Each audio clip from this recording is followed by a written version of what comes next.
This morning. The agenda has two main things at the top of it. One is anything that's left over from last week, and then part of the charge for CBAC for this year was to look at some of our uses of debt and ultimately debt modeling. And so we will talk about that this morning as well. So if the chair is okay with it, I will just kind of move into taking some questions and sharing what I have, and we'll get to the other parts of the agenda going forward.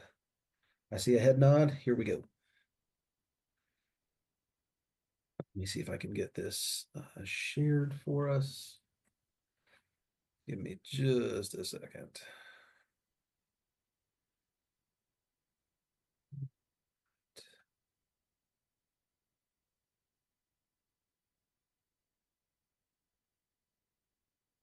Janice, can I get a thumbs up? Y'all can. All right, there we go. All right. So again, order of the agenda. We're gonna quickly talk. I know last month for about 2 hours, it felt like all I did was talk about revenues and expenditure forecasting and the ins and outs and details. And after that, I think I felt sorry for those on the user end of having to listen to that. I do hope that it helped you better understand from a general fund perspective where we landed, but I did have some staff come back to me and say that was a lot of dirt and details. And so if y'all have had a chance over the course of the last month to decompress from that and have a lot of questions or any questions at all, happy to go through some of those, talk at a high level. But generally, I hope what you took away from that was, on the general fund side, there are a couple of main revenue sources that we use. Some of them are not growing at the rates as they have in the past. And it's probably incumbent upon us to look at some user fees that haven't been updated in a while and look at diversifying the revenue stream a little bit more at the fund level for operations. Same thing on the expenditure side. We can talk about any questions you have. The other things we're going to talk about today, 2, 3, and 4 on the agenda. So we're going to talk very specifically about the internal leasing program that the city has been using for years. I'm going to do my best to give you a history of this. It was incepted in the 1980s and has seen some major structural changes over the course of the last 4 decades or however long it has been. But focus more on kind of where we are now with that and why we're looking potentially at getting rid of that leasing program. We're going to switch gears and talk about the use of our 2/3 general obligation bonds. We'll talk about what 2/3 bonds are, how they get used generally, how the city has been approaching and using them for quite some time, what some best practices are, and then we'll kind of talk about how those two types of debt are a part of a bigger debt structure and what it looks like to set a better foundation for capital planning and debt modeling going forward. So we'll stop there and say, feel free, anyone, to unmute if there are questions, comments, concerns that are holdovers from any prior meeting. Like I said, I know there was a lot that we shared there, and if there were notes that you went back and took, happy to answer any of those questions. Wanted to give you that time. If not, we can move into the kind of debt conversation, but did just want to stop and say if anybody had any lingering questions from last time, we're happy to take those and answer them. I am not seeing a whole bunch of unmuting and asking of questions, so we will continue forward. So presentation-wise, I'm going to talk a little bit at a high level about debt in general, and then get into some of the individual mechanics of how we do what we do with the city. At a very high level, when we talk about capital financing options, so we said first thing you have to define is what is capital. So we have capital outlays, which can be equipment and those types of fixed assets, vehicles. And you have capital improvements. Generally speaking, we define capital improvements as anything with at least a 10-year useful life that costs at least $100,000. So those are the types of things you would expect to see in a capital improvement plan, much larger vertical and horizontal construction projects. From a state law perspective, there are 4 different ways that cities and counties in North Carolina are allowed to finance capital. The first one we have over here is obviously probably the simplest, which is just to use cash. using cash in the form of either current revenues, meaning kind of the property tax rate, or fund balance, which is again kind of capital reserves or the savings account. So you can obviously use cash for anything that state law allows you to buy from a capital perspective. We do get grants and we do enter into some partnerships, and we actually get a few donations from time to time to buy things. So there are external funding mechanisms, and obviously on the grant side, some of those come with strings and attachments. Depends on where the grant is from. We are finding that some of our federal grants have more strings and attachments more recently under the new administration that maybe they would have had previously, or the enforcements of some of those are a little different.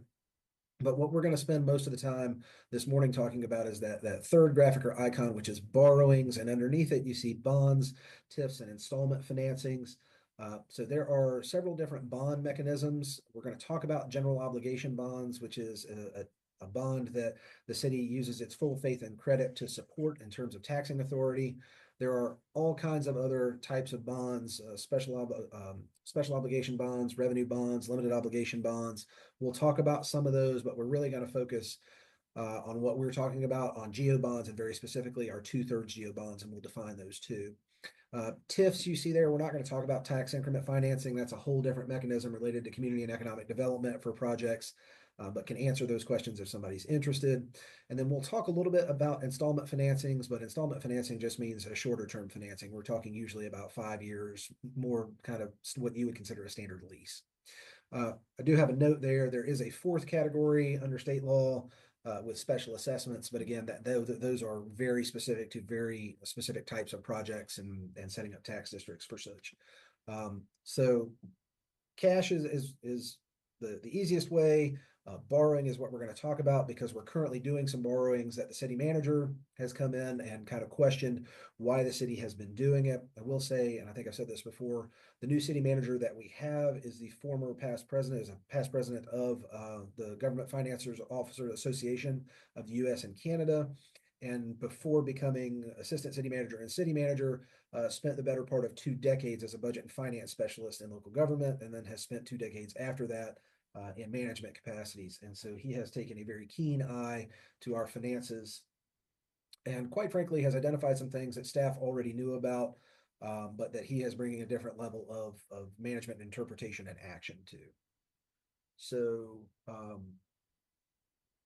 first thing we're going to talk about is kind of the city's internal leasing program. I'm probably going to stop on this slide and the next one and maybe hover back and forth for a couple of minutes.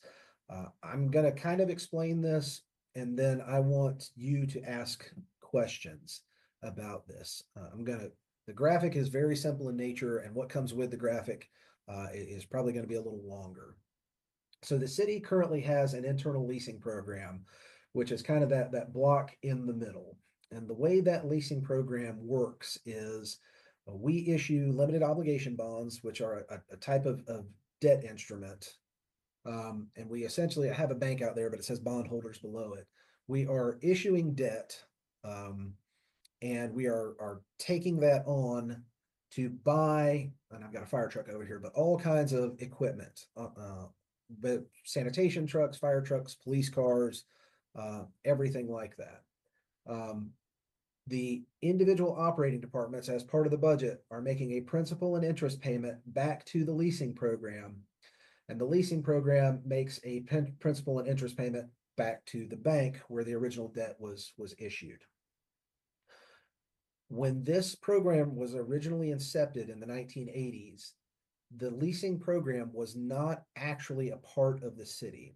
It was a separate nonprofit entity off the city's books. And what this allowed us to do was to take the money that we were getting from the bank, invest it in equities, have a much higher return on that, so that when the principal and interest payments came back here, they were mixed with interest investments to make this payment back, which essentially means the departments didn't have to pay as much because you had interest earnings to the tunes of several $100,000 a year.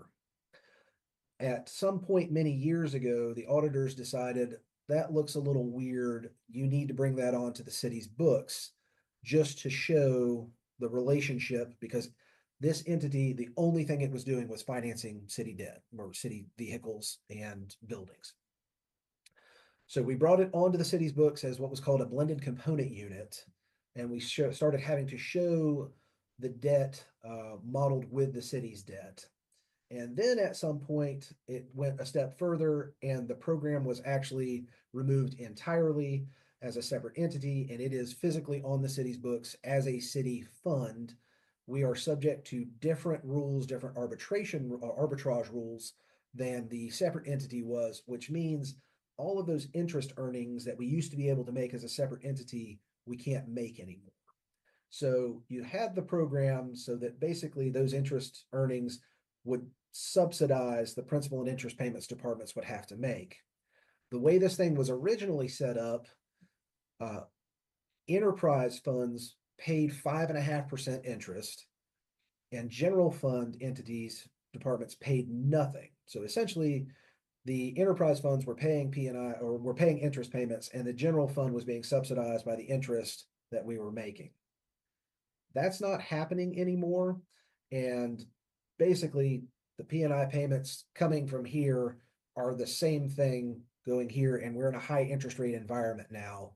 And we're not making money off the program the way we used to. So Pat has come in, has seen this in its current iteration and said, that's cool. It may have worked a long time ago, but currently what we have is we're issuing debt to buy fire trucks, and the interest rate at which we were doing it is 5.5%. So we are spending millions of dollars a year in interest payments that we could otherwise save. So again, y'all unmute, stop, ask any questions you want.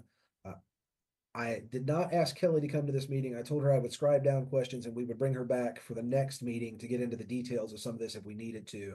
But they are right at the end of trying to finalize the statements from last year, and she had some other meeting and wasn't able to make this one.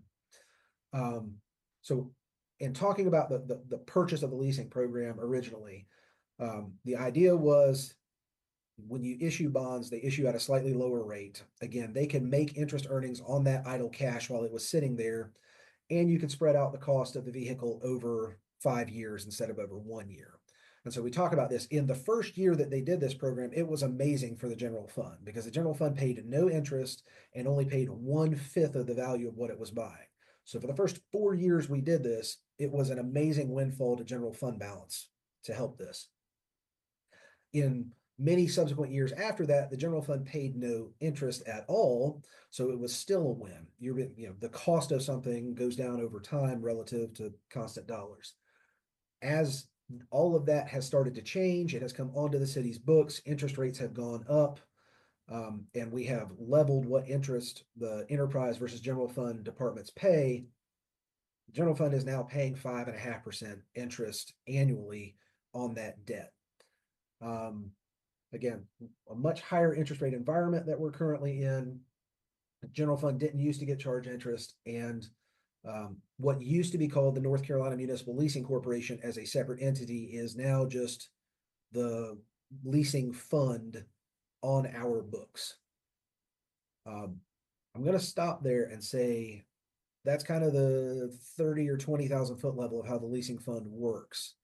Are there questions about that in general?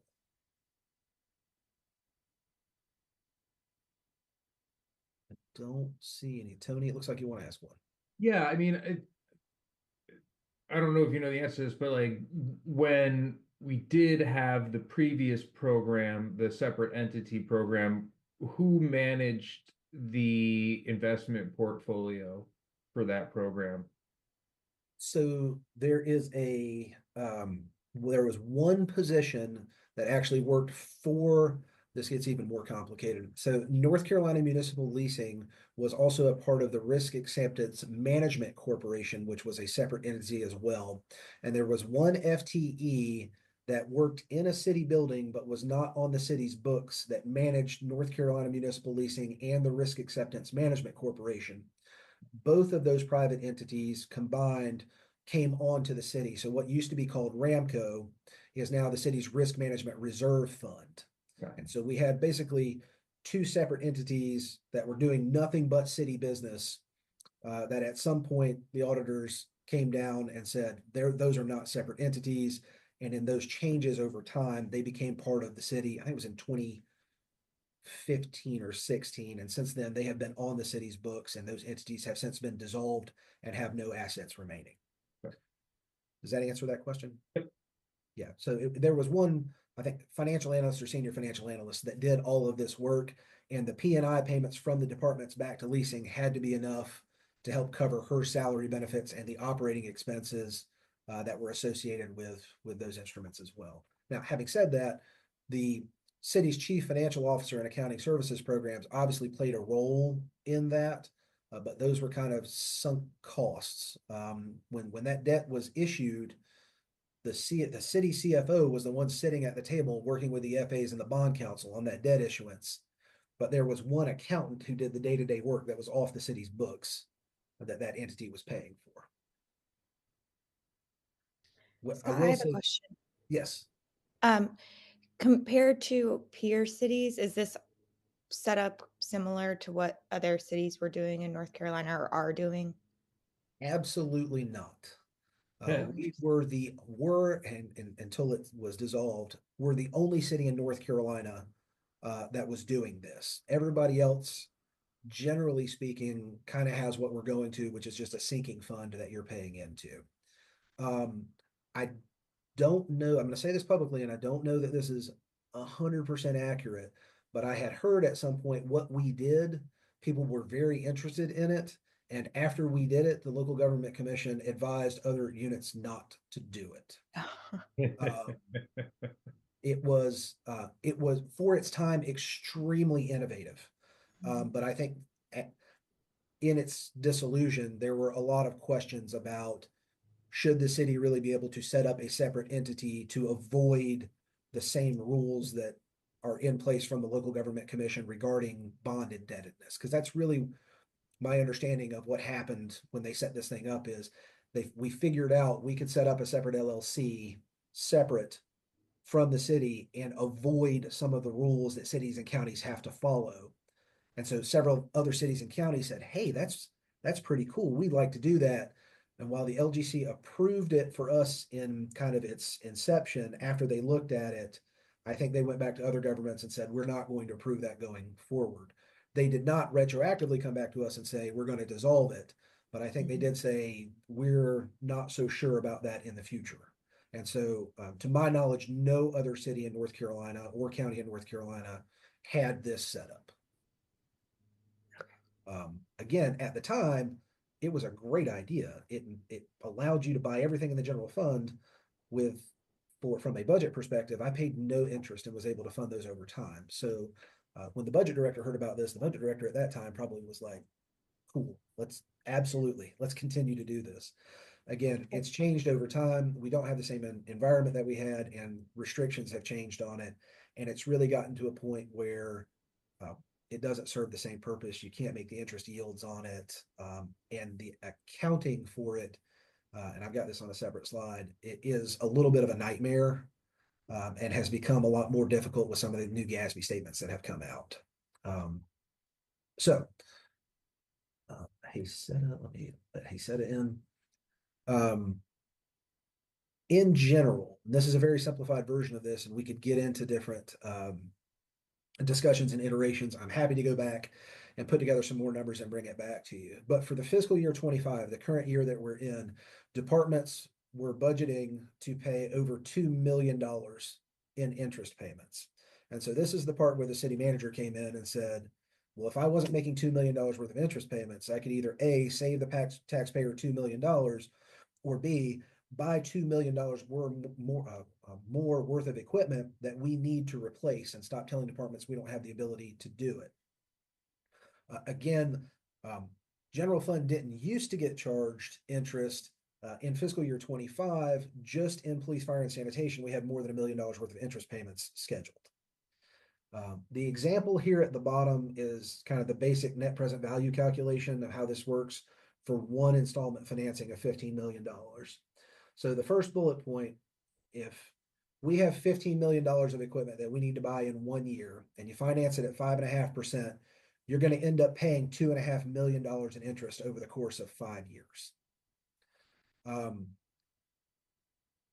lot of times the question comes in of, well, if you didn't do that, what would you make in terms of the yield and the return.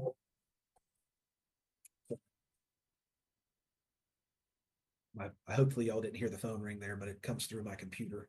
On the flip side of that, if we paid for something in cash, you lose about $1.1 million worth of potential interest over that 5-year window, which makes the opportunity cost of that 1.1 million compared to the 2.5 million in interest. You're going to save over $1 million in interest just in that 1 year's worth of financing. So that's the simple kind of math behind it. There's a much larger spreadsheet where we can project this out, and there are lots of assumptions about when you actually purchase the vehicles compared to the policy. But at a very high level, what the city manager is telling city council, we're going to save money, is built off this idea of it's costing you 5.5% to in interest to buy that, and we're not going to make that back in terms of the yield that we get. So I do want to stop for also a second and show these two. I know they're a little smaller on your screens probably. I'm actually going to start with a graphic on the right. These were as of June 30th, 2024. The debt by type shows total city debt across the entire organization. I'm going to go counterintuitively. I'm going to go counterclockwise. The aqua blue, little purple, and very dark aqua or blue are enterprise fund debt. It's water and sewer and stormwater. So the yellow, the gray is stormwater. The yellow is, golly, I've got my stormwater is the purple one. Yeah. The gray, what you see on the right side, the yellow, gray, and green, what I'm trying to get to is general government debt. So more than half of our total city debt profile is actually enterprise fund debt, right? When you look at that green piece, this is the equipment fund that we're talking about, that internal leasing program that had roughly $48 million in debt. Now that goes up and down based on when we make balloon payments on the debt. But when Pat's looking at this, and when the financial advisors and we're looking at debt modeling, that's actually a relatively significant component of general obligation or of general government debt. It's about 12.5%. So again, all of the enterprise debt that you see in the blue and the purple, we've got the enterprise funds are paying for that through either water and sewer charges or through stormwater rates. The stuff on the right, the yellow, gray, and green, is really what's being paid for, quote unquote, by taxes. So Pat came in and said, hey, some of the stuff that we're seeing from the financial advisors are about our debt metrics. So I've excerpted one of them on the left. Obviously, there are a lot of debt metrics that the rating agencies look at, but if you look at debt service, and this is the general government debt service as a percentage of expenditures, in 2023 we were at just under 14%. Projected in 2025 with a couple of the other authorized debt issuances to be in the 14.5% range, which puts us with only one of the other cities in the comparison group as having a higher debt service as a percentage of expenditures. If you were to look at a lot of our other debt metrics, we are in the same category. We're higher on the scale than the average or median. What that does ultimately over time is potentially puts you in danger of being downgraded. And if we were to get downgraded from a AAA to even a AA plus, you would be talking about hundreds of thousands of dollars per issuance in additional interest payments.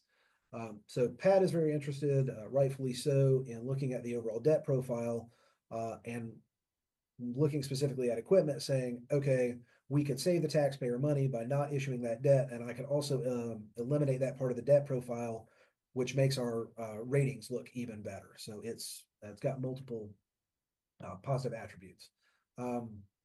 So this leads to why we're presenting this to you and why we're talking about it. That's kind of what the city manager has been talking to council about, and potentially you will see in the city's budget recommendation from the city manager here next month, is ending the leasing program. We generally say vehicles and equipment. I will say there are also some small projects that are financed out of this mechanism. So there are some things, server racks and more expensive IT infrastructure that we finance out of this, and a few other things. It's mostly vehicles and equipment, but there are a few projects there.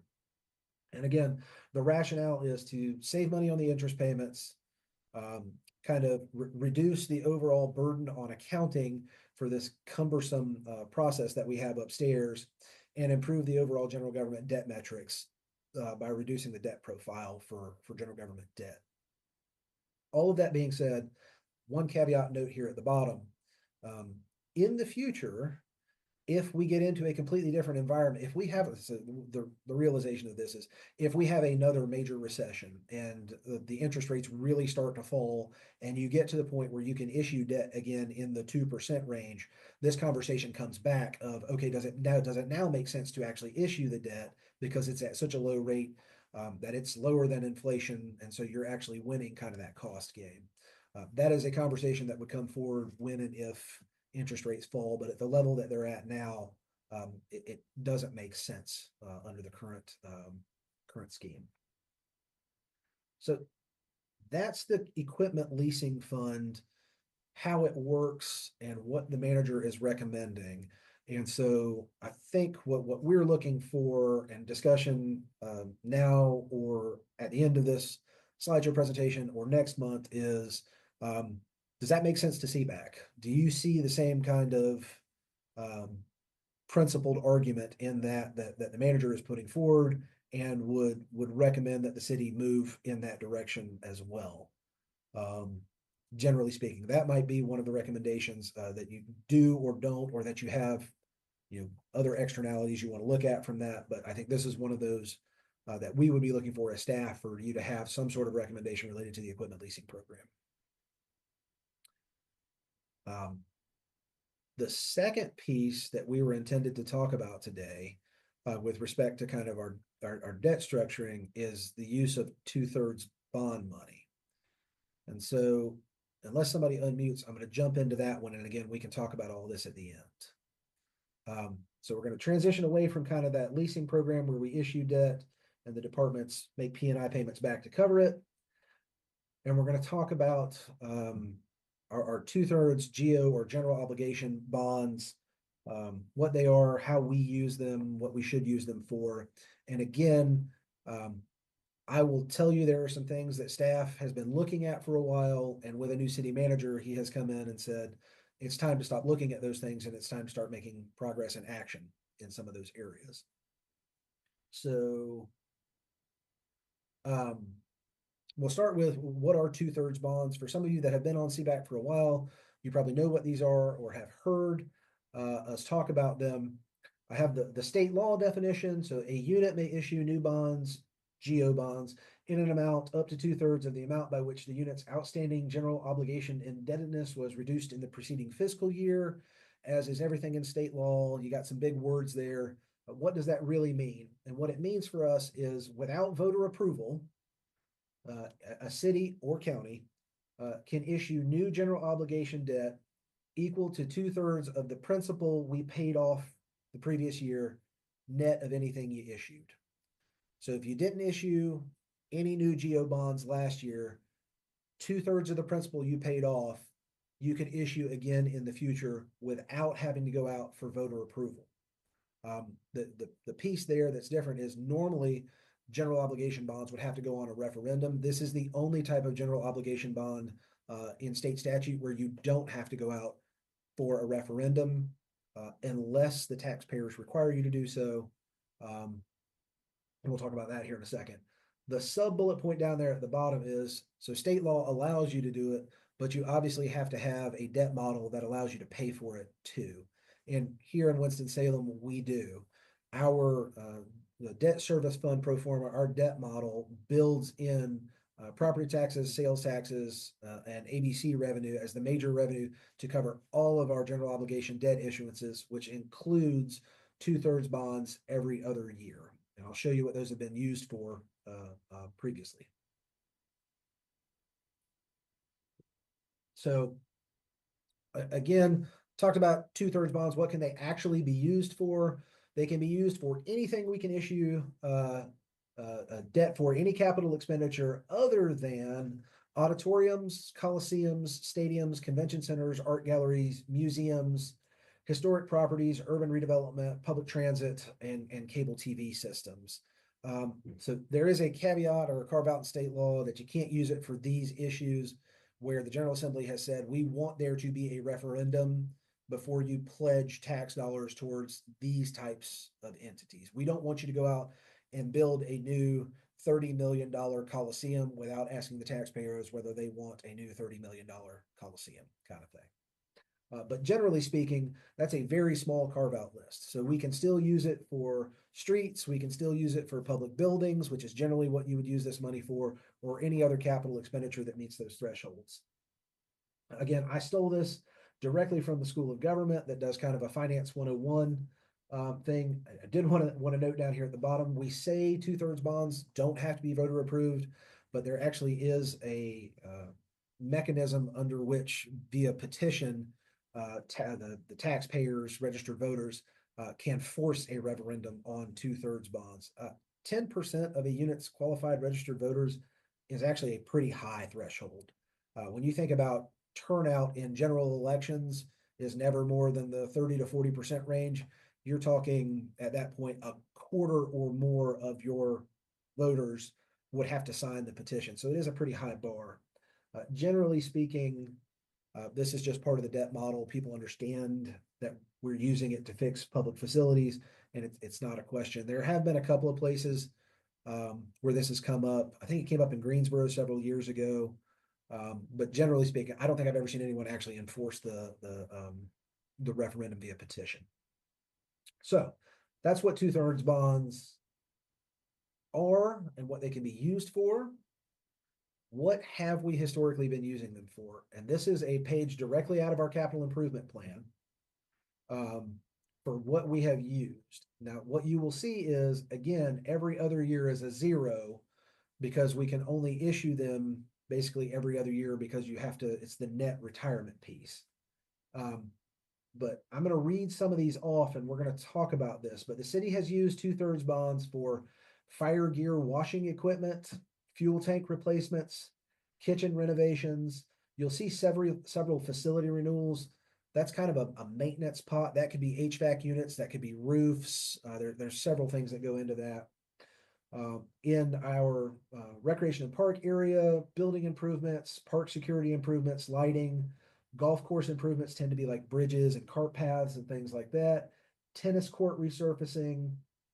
You get a little further down, street resurfacing and bridge maintenance. And then again, further down at the bottom, facility renewal again is kind of that roofs and HVAC.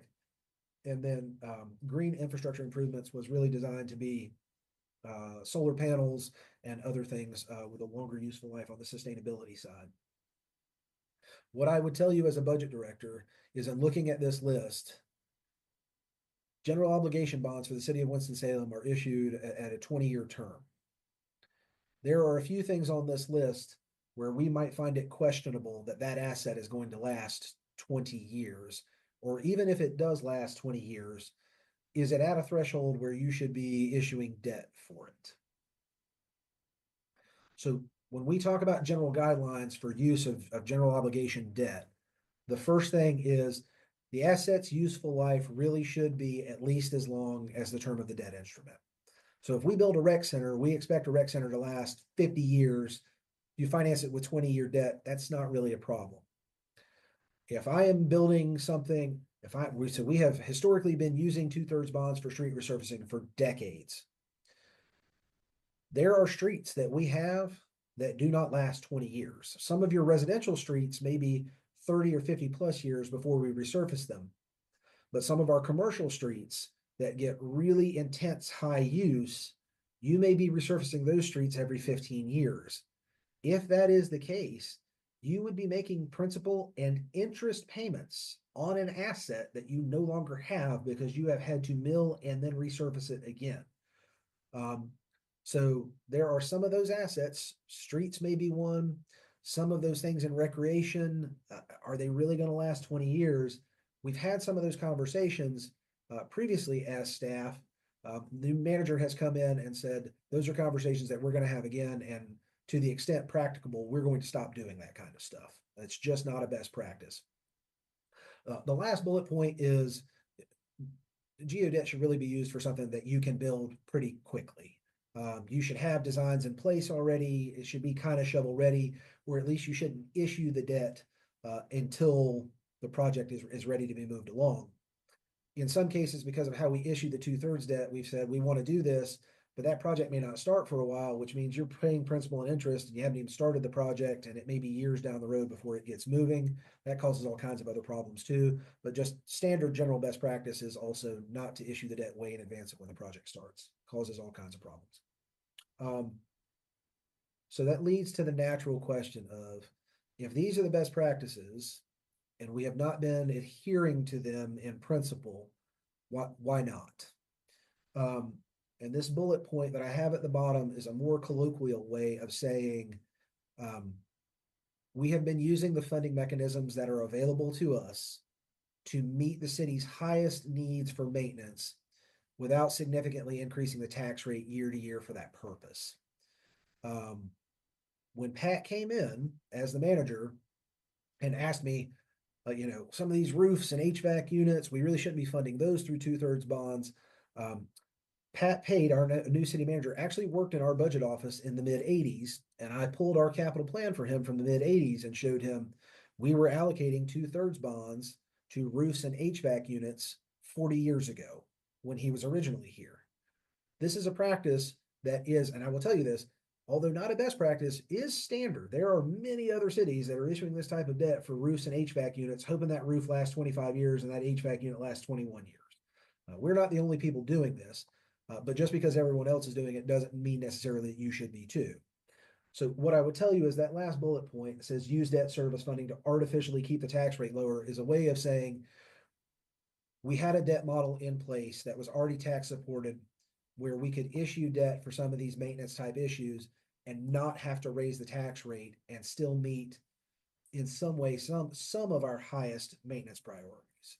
In theory and in practice, it's a little different. We still have things that we were not funding that we needed to, and that's a whole different discussion for city council about what are your actual facility needs and meeting them. So again, having looked at this, having had those conversations for years, Pat came in and said, I'm not interested in, as a city manager, in recommending using general obligation bond indebtedness for things that are not best practices, that we should not be using them for. We need to cash fund those things. That the reason that we really haven't done that in the past is because you would have to make that cash available to do it.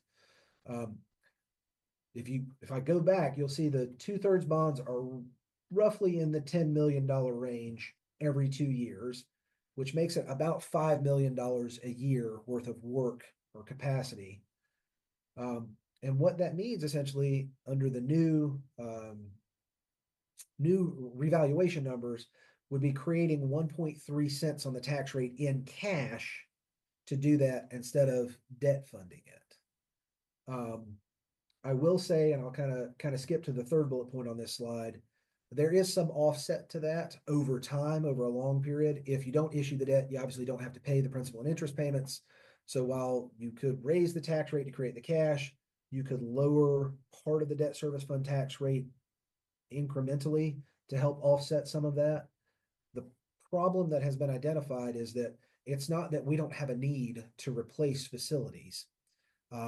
There is going to be more need than there is funding. And so the city manager has said, not only do we need to cash fund maintenance that we should be paying cash for, but we need to preserve and build capacity to replace fire stations and rec centers that are 30, 40, 50, 60 years old past their useful life. I believe I told you the manager took the city council and did a bus tour before our strategic planning retreat. We went down to City Yard and saw buildings that are 80+ years old. Some of them don't have working HVAC, have holes in the roofs that are constantly being patched.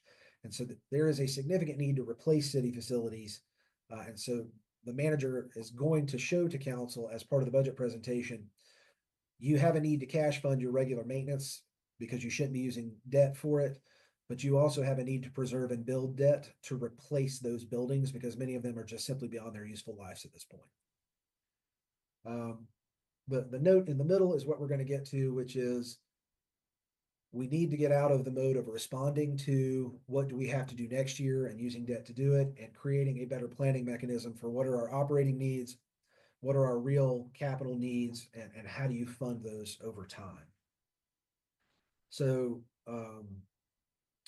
again, what I would say for this one is,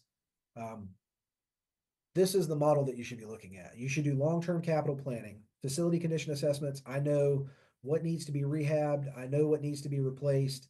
And I know what my future space needs are, right? Because eventually the city is going to grow. You're going to have to build new rec centers or parks or whatever it is, that new fire stations for annexed areas. And you should have a long-term debt model that shows what it would take to meet those needs. And so you get those two coming together to meet what are your future anticipated needs for renovation, replacement, and expansion. What we have historically been doing is saying, based on the revenues that are going into the debt service fund, the debt model can fund only this. Everything else exists in the unfunded section of the capital plan. You would have to raise taxes in the future, and we don't define when in the future that needs to happen. What should be happening is a longer term 20 or 30-year approach to, very simply, if I have 20 fire stations and I know they last 50 years, I know I need to replace a fire station every 2.3 years on average, kind of thing, if they were to cycle through at that rate.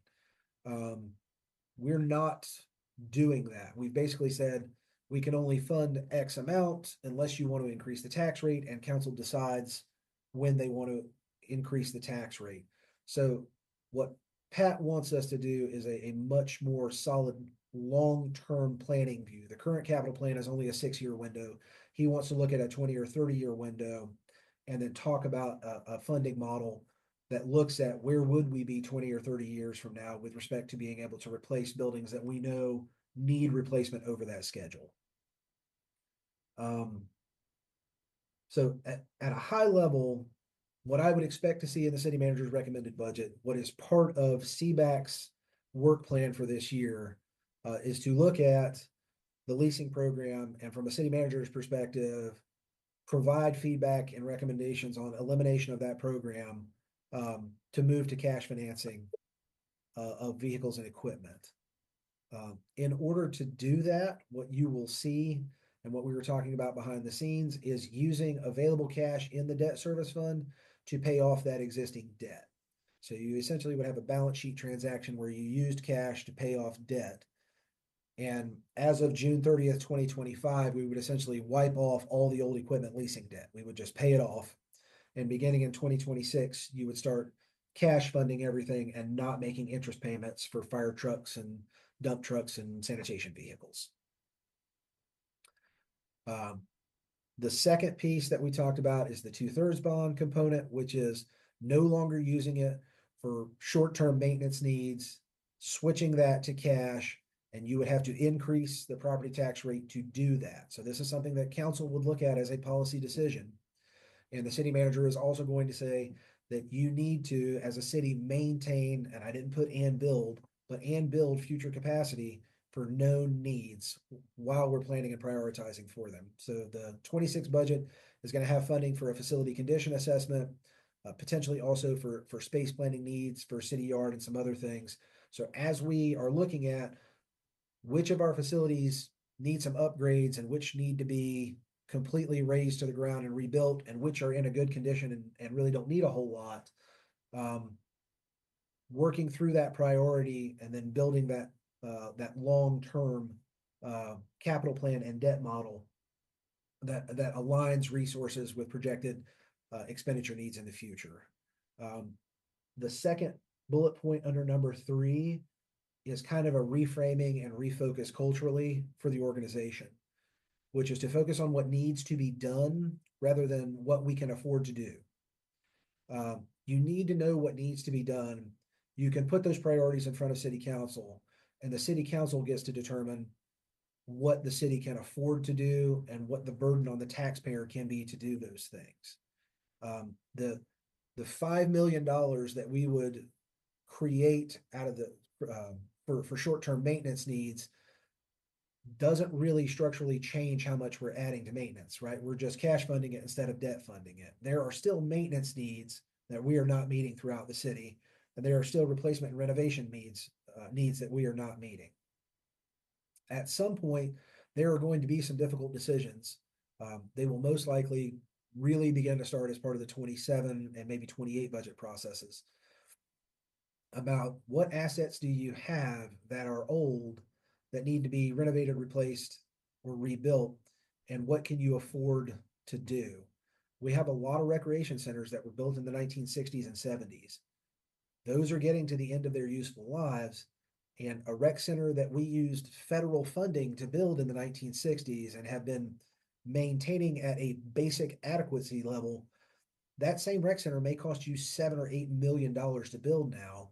And if you've got 5 or 6 of those that need to be rebuilt over the course of a decade, that's quite a substantial hit in terms of what needs to be done just for recreation centers, much less general government facilities for, again, public works and fire stations and that. So I think there are a lot of conversations to be coming about prioritization and city needs and what the city taxpayer can really afford to pay for from a council perspective.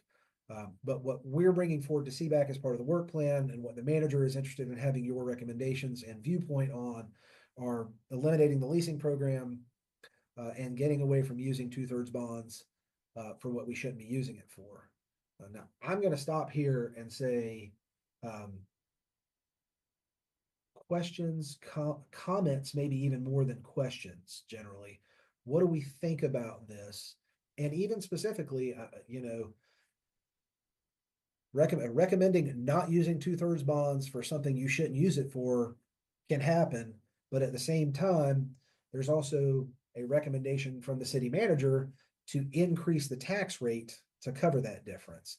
So it's possible, this is your conversation to have where you say, we absolutely recommend that we should not be using bond money for things we shouldn't use it for. But at the same time, we also want to be very careful about continuing to raise taxes because we have been raising them year in and year out. That conversation is going to be at the city council level of putting yourself on a better financial footing for the future, rather than just trying to balance a budget every single year with whatever is minimally painful. There's a compromise there. That's why you have elected officials, and that's why you have a budget process. Budget is always a compromise. There are never enough funds to go around for what is requested from departments and what is, in air quotes, needed. But these are the things that were on your work plan with respect to kind of part of the city's debt structure. So I'm going to be quiet and I will let any and all unmute and kind of react to this. We'll take some notes and then maybe we'll formalize those notes into something to send out a little later. So anyone, Tony, if you want to start as the chair, feel free to. If anybody else wants to hop in, I'm going to kind of unshare this.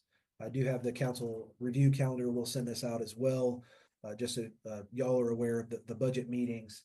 But that's the presentation for today. So my intent there was to fly at a high enough level to give you access and let you ask some questions. So, questions, comments? I mean, the obvious question for me is, as if all of these plans were to go forward, what is the risk that we're exposing ourselves to by being a little bit more cash driven, right? Are there, cash shortfalls? Are there, it seems like a lot of upfront payment, which is fine if we have the cash, but are we going to be grant dependent on that? Are we going what if we find ourselves a little short, right? Do we then have to go back to over relying on some of those, leasing programs or other payment programs? And I guess my other question is, and it's a little unrelated, is, do we have a general idea of what the success rate of more, voter driven bond initiatives are? If we're kind of backtracking on the 2/3 bonds mechanism, which makes a ton of sense to me, right? Rather than depending only on cash, that's something that we could then kind of put in front of voters more often, were that to become an option. Those are my two questions, comments. Okay, so the second question was success rates for voter referenda, and then the first one was kind of risks associated with being more highly cash driven.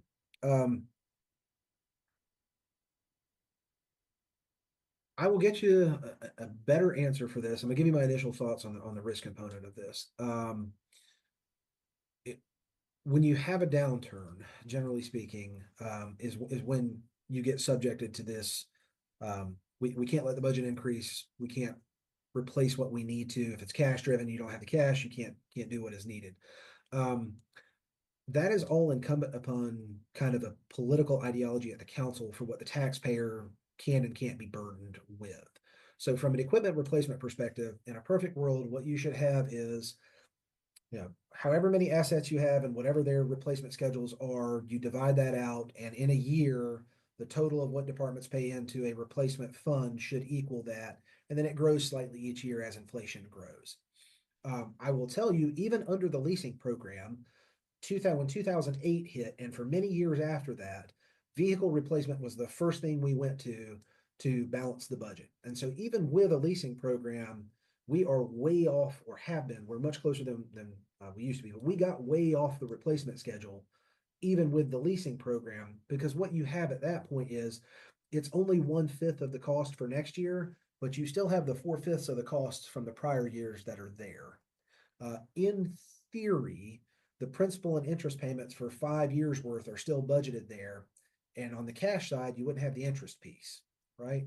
Now, again, if you go backwards, you bought a vehicle 5 years ago for less than what you're buying it for now. So the principal component of that, the actual acquisition cost, is average acquisition cost of the prior years is lower than the current year that you're in. So the question is, are there risks associated with that? So from an annual budget perspective, anytime that there's a downturn in the economy, you have a risk of not being able to fund what you need if council does not want to make the resources available, whether those are leased assets, whether they're cash financed assets. There are laws on the books that we absolutely have to pay our debt, and the local government commission requires that. So to the extent that you have debt, you have to make those principal and interest payments. The risks are probably more in a year like this, in a revaluation year, looking at what is the tax burden and how is it kind of redistributed and what does that mean. Again, those are kind of political discussions about as part of the revaluation process, and you'll hear me talk about this next month, and we're going to have to pull some additional data from the county. But the residential tax base grew at a higher level than the commercial tax base did. And what that means overall is that you're going to have a redistribution of the tax burden more to residential than commercial and industrial property owners. So what that means is, from a cash perspective, the residential folks are paying even more. And so you have that question of, can we afford in a year like that to replace $18 million of equipment that we need to, knowing that the burden is even higher on one group of property owners versus the other. So I think a lot of the risks are just in council's ability to fund over time what the plan would be, and you're subject to that even with the leasing fund piece. Now, having said that, what may tend to happen, and the caveat we had was, if the economy tanks and we can't do the cash payments, but interest rates also drop off a cliff, it may make sense at that point that you reinstitute maybe not the entire leasing fund and all of the accounting associated with it, but you do some kind of installment financing in the short term and say, we are going to capture this much lower interest rate and kind of push this through. That's all dependent upon kind of the economy and environment at the time. So there are risks associated with it. The risks kind of associated with using the leasing program are where we're at now, which is you're paying millions of dollars extra in interest payments that you technically wouldn't have had to if you weren't leasing it. So you have positives and negatives probably to both situations, but from a pure cash perspective, it probably makes sense to get rid of the interest payments right now. Second component, success rates for prior referenda. In 2014 and 2018, all of the bond packages components that were put forward to voters were approved. Many of them in 10%, 5 to 10% above. So you're talking 55, 60, 65% of the voters. Before I started working with the city, there was a referendum for public assembly facilities that did not pass. And I want to say that was in kind of the 99 to 2001 era. I've heard former budget director and assistant manager Ben Rao talk about that. Typically speaking now, because of that, we don't issue general obligation bond for our public assembly facilities. We issue limited obligation bonds, which has a different securitization and does not require voter approval. That's a conversation upstairs with the manager as well. But as a result of that not passing, we have historically here over the last 2 decades issued a different type of debt that doesn't require voter approval for those needs. Scott, Yes, sir. you mentioned the city rec parks. How does Haynes Park fit into that situation? Because I used to play a lot of tennis there, so I'm familiar with it. So every park would fit into that situation in the same manner, which is we would have to look at the type of improvements that are needed and required and determine whether or not a debt financing is the correct instrument to pay for that. So if Haynes Park needed $300,000 or $500,000 worth of improvements, I could tell you right now, the city manager is not going to say that's a project that needs to be debt financed. That needs to be part of the cash modeling for what you need. You start to get into that gray area of, and it becomes very project specific at that point. Like, what are you going to do to Haynes Park or Hobby Park or Sedge Garden Park or Jamison Park? But if you have a $2, $3, or $4 million project that is expanding the utility of the park and has a useful life of greater than 20 years for the assets you're going to build, then you have the potential to use a debt instrument to do that. So it is going to be very specific, not just to the location, but to what you are doing in those areas. Again, historically, I would tell you, Pat has looked at some of those lower scale projects that we've used debt for and said that he's not a fan of doing some of that way. It really would depend on, specifically at Haynes Park. So, I mean, we've done grading and redone the entrances and a lot of brick and block work. Some of those types of upgrades to the park that are intended drainage that are intended to last more than 20 years, potentially. Resurfacing tennis courts is not one of those things that we should be using bond money for. Sometimes what I will say though is if you do a $20 million project, obviously components of that may not meet the overall threshold, but you may still use that. Are you debt for it? But if it's a smaller project, it's not going to be something that the city manager is probably going to be recommending the council to use debt for in the future, where we may have in the past. So I danced around that question a lot, Ross. But the answer is it's a very nuanced answer, and it's very specific to whatever asset you are purchasing, installing, replacing, or renovating. It's good. Thank you. Yeah.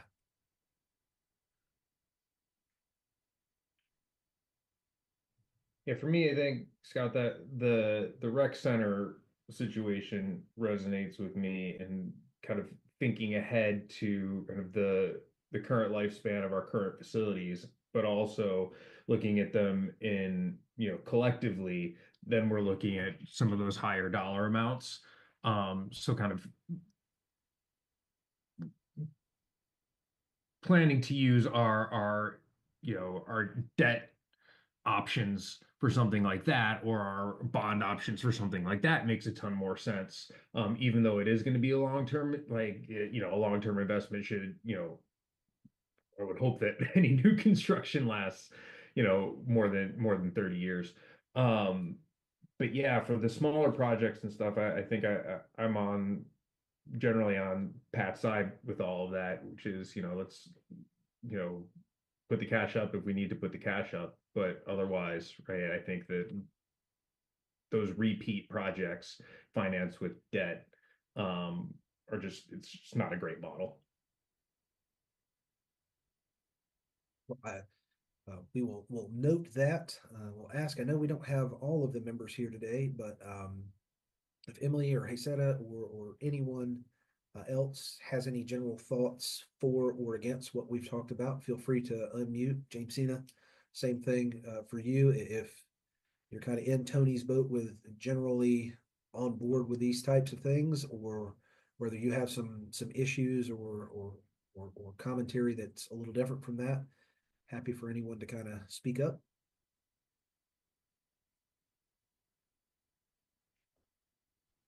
No, I really don't have anything different.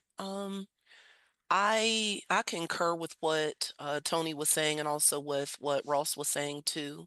Um, yeah, I really don't have anything different. I guess I mean, it's a lot of information and I'm kind of thinking I'm trying to see it I'm trying to see it from both sides of it. And I feel like there's some pros and cons of doing it this way, and there's some pros and cons of not doing it this way. It's hard to I don't know, I might need to think a little longer. That is absolutely fine. We'll be coming back next month. I think our intent, and I'm going to get with Janice, is from what we've heard here, we're probably going to draft some things up and maybe give y'all an opportunity to react to what we've drafted, and that may spur kind of some of that thinking and conversation internally. And you can feel free to write back to us. We'll provide some directions on, again, when we send stuff out, we're going to blind copy everybody so you can reply to staff, not reply to the group, because we create that virtual meeting we're not technically allowed to have by state law when we start doing that. So we will draft some things up, give you something to react to.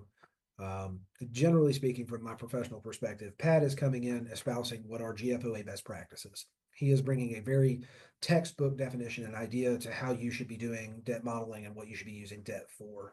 So I don't think that there's a lot of, you're probably not going to, like, even if you were Googling around, you're probably not going to find a lot of people that are going to say, no, though you should absolutely be issuing long-term debt for short-term assets, that kind of stuff. Where this is really going to play is kind of more at the council level of, we have a lot of old assets. We have a lot of maintenance needs in the short term. You have a lot of replacement and renovation needs in the long term.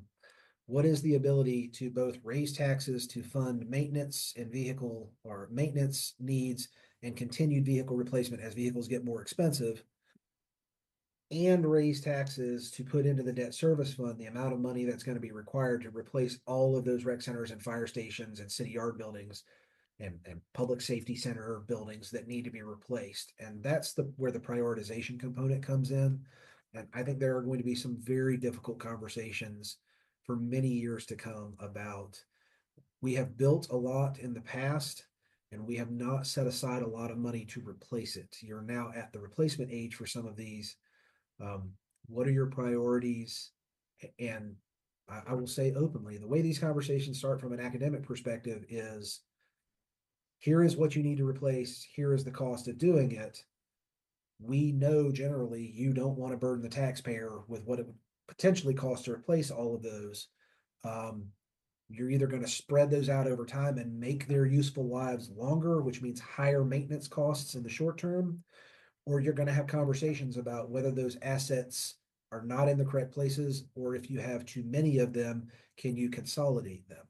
Or very specifically, is 17 rec centers the number of rec centers you should have for a city this size? Is 8 swimming pools and 9 spray grounds the right number of those types of quality of life assets to have? Could you consolidate those, build something more centrally located or located to several neighborhoods? Those are the types of conversations, and those are really going to probably be underlined by master planning efforts. You're going to have to see recreation go out and say, what should our facility, in a perfect world, if we could wipe away all of the rec centers and rebuild all of them, where would we place them to serve our communities? They were put in specific areas and specific places when they were built because of the needs in those eras, but that may not be the same rationale for rebuilding in the exact same place 60 years later. So there'll be a lot of conversations, I think, around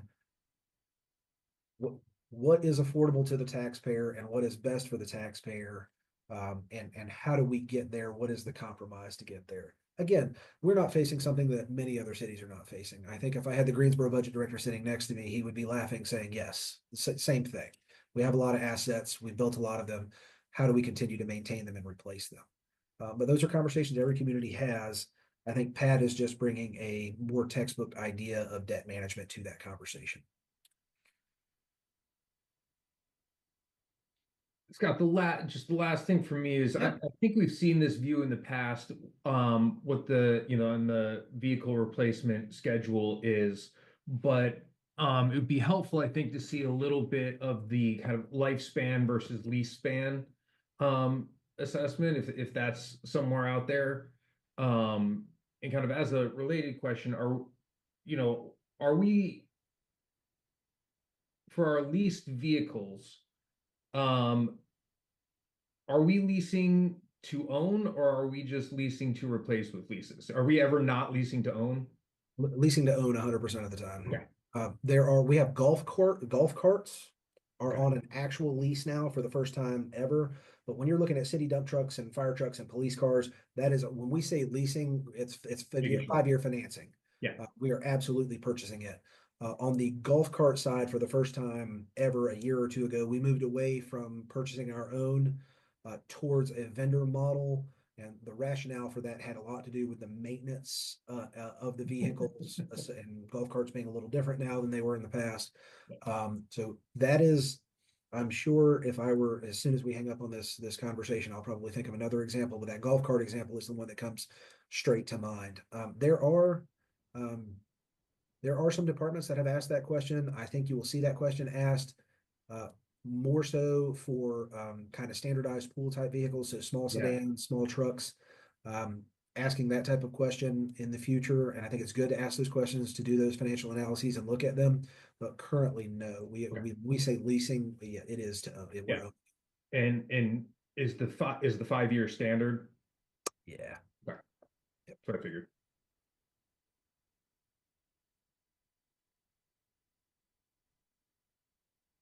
Anything else before we take one administrative note towards the minutes from last month and get towards the end of the meeting? Otherwise, like I said, I think Janice and I have taken a few notes here. We'll try and work up a few things recommendation wise for you to react to. Emily, you have a Yeah, I agree.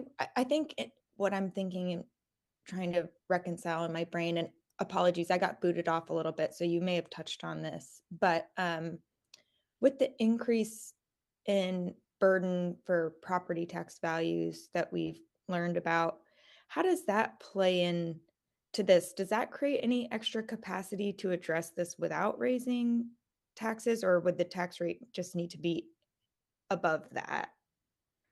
So let me try and answer this two ways. I think that's a very complicated question, and I want to make sure I get to the answer for it. Tax base has gone up 40% overall on average across the entire city. So what the state law is going to require us to do is that revenue neutral calculation, which is going to be somewhere in the range of, I think, 19 cents on the rate down. So basically we're going to say, the current tax rate is, these are rough numbers. Current tax rate is 72.5 cents. The revenue neutral rate would be somewhere in that 53, 54 cents range. That would create the same amount of revenue with a small growth factor that state law allows for. The issue in that is for the entire average of the city, right? And so the residential component went up more than the commercial or industrial component. So there's going to be a shift in tax burden to specific types of taxpayers. You can capture, like, if we left the tax rate where it's at, we would, that's 4 million times 18 cents. That's some crazy number. We would fund every city problem would be done, but we would have raised the tax rate 20 cents from 50, which would be a 40% effective tax increase. And then you'd have on top of that residential went up even more. So we would be trying to get around this. You can capture any part of that tax base growth you want, but it is an effective tax increase, no matter how you capture it to someone. And they're going to experience that at different rates based on what your valuation went up or down. So ask your question differently and I'll answer it differently. So I guess my understanding from the presentation though was, so is the tax rate going to go down 18 cents and then? Okay, so I think I get what you're getting at now. So what you will most likely see, without me completely spilling the beans on the manager's budget here in 5 weeks, is where the tax rate is currently at 72.5 cents. We are going to show council the revenue neutral rate. Let's say it's 54. Mhm. And then Pat will most likely show a proposed rate a few cents above that to meet general operation needs, transit needs, and this maintenance that we used to do with 2/3 thing we're talking about. So what you will most likely see is, here's the old rate. The revenue neutral rate would be minus 18 or 19 cents, but we're going to recommend above it because we have needs above it, which is a recognition of, if it wasn't a reval year, we would be proposing a tax rate increase to meet whatever those operational needs are. Yeah. Okay. Okay. I'm with you. Yeah. That Okay. makes sense. I will say, I'm not allowed to, this group should be as close as anyone in the public to knowing what the manager might recommend. I can't fully tell you what's going to be in the proposed budget at this point, but if you have seen what we have shown to council, without significant cuts to services, there is no way to continue services at the same level without multiple pennies above revenue neutral. So I can tell the tax rate will go down next year, but the tax rate will go down, the tax levy will go up. Right. That's what's going to happen. Gotcha. Yes, ma'am. Any other questions or comments before we get to really quickly approving the minutes from last meeting?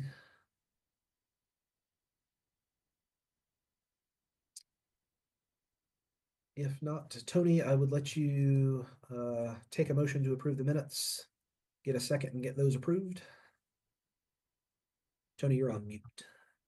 I so move. Yeah, Okay, I'll second the motion. okay. Everyone raise your right hand and or say aye. We'll call that a vote. Aye. Aye. Sounds unanimous in nature. We'll Aye. record that. Thank you. And the only other thing on the agenda is adjournment. So we will have another meeting next month. Like I said, Janice and I are going to draft some things up. We'll get it to you to react to. We do have some notes here. I may get you some more detailed explanations of things from the city CFO. If we feel like we need to bring her back for the next meeting, happy to ask Kelly to join us, as some of this is actually a little more in her world than it is mine. But I think we didn't have anything that was too technical there. But we will come back. We'll have some conversations about potential recommendations and see if we can land on some of those at the next meeting. Sound great? Sounds good. Yes. All righty. Thank you very much. Thank you. Thank you. Right. Motion